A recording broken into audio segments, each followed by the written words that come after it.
the least surprising, most exciting news to hit the interwebs just announced via Dana White's Instagram Live. Of course, we always love to see those, Dana. No need for any promotional expertise, no need for cinematics, no need for any flair, pomp, and circumstance. We just need Dana White in his bedroom, in his bathroom, on the toilet even, selling us the next pay-per-view. That's UFC 317. It's going to be headlined by Ilia Topuria, one of the biggest stars in the sport, and Charles Oliveira, one of the most beloved characters across the landscape of fighting, Alexandre Pantoja, one of the best to do it at flyweight, also defending his belt against Kai Kara-France in the co-main event. But a lot of this card, like I said, the least surprising yet most exciting announcement, this International Fight Week card is absolutely stacked.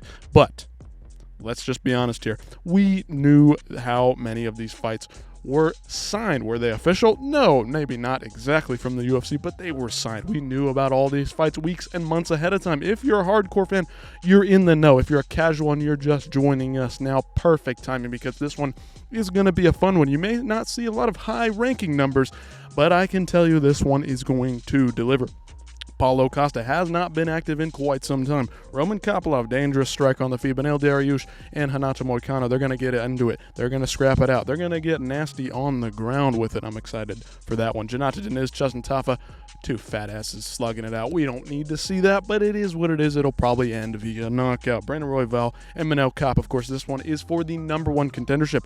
Whoever wins this is fighting for that flyweight belt. Jack Hermansson, Gregor Rodriguez, RoboCop himself rising from the ashes to take on a Jack Hermansson. Where's he been? I don't know. Couldn't tell you. It's been a while, Jack. So nice to see you here. And of course, Tracy Cortez.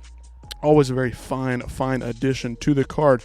So here's the thing. It could have been Ilia versus Islam Makhachev, the two best fighters in the UFC right now. It could have been Tom Aspinall taking on the legend John Jones. Of course, John Jones is actively ducking Tom Aspinall as we speak. Will not fight him in any shape or form. This fight just will never happen. And now this is just confirmation, because if the UFC wanted this to happen, sell it on the biggest fight card of the entire year. Forget about Madison Square Garden. Forget about Abu Dhabi.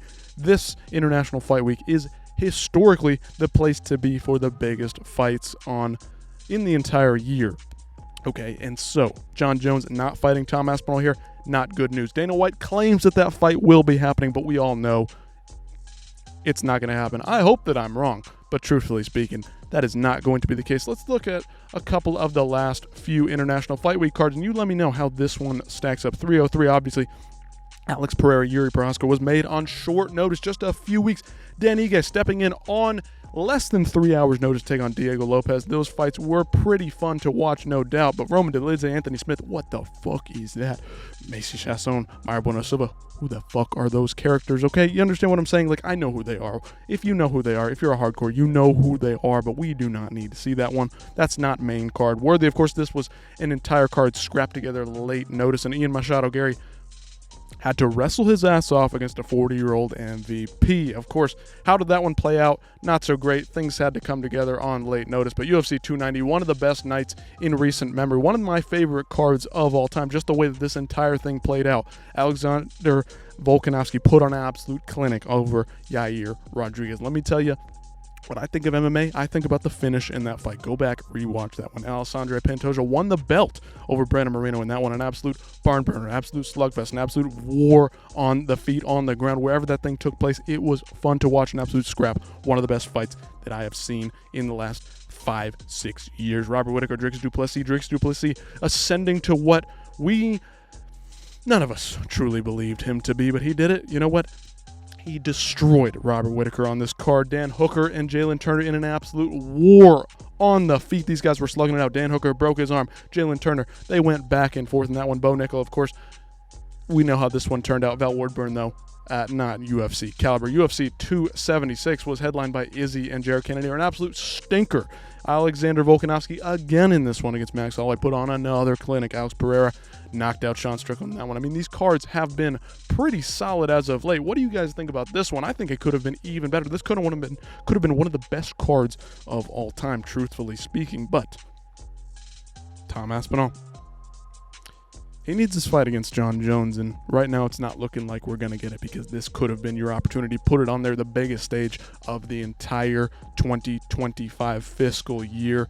Alessandro Pantoja, solid co-main event, no doubt. Elite Sport, one of the biggest stars. Charles Oliveira, beloved, like I said, but this could have been much, much better. I want to know what you guys think about this. Let me know in the comments down below, and we'll keep it moving because we need to see some more action. We need to put the pressure. We need to put our foot on the neck of the UFC because these next couple of pay-per-views, they're looking good. They're looking good. But this one, 316, right before 317, a bit of a stinker. 318 is looking to be really solid. Dustin Poirier, Max Holloway. 319, Dana White also announced Dricus du Plessis versus Khamzat Chimaev. You guys are in for an absolute treat. We've got some of the greatest main events, a couple of great summer main events that it's been in quite a few months. These last couple months have been fucking rough. Of course, UFC 314 was absolutely fucking loaded, but outside of that one, the last few pay-per-views, not so good. So let me know, is the UFC getting back to form?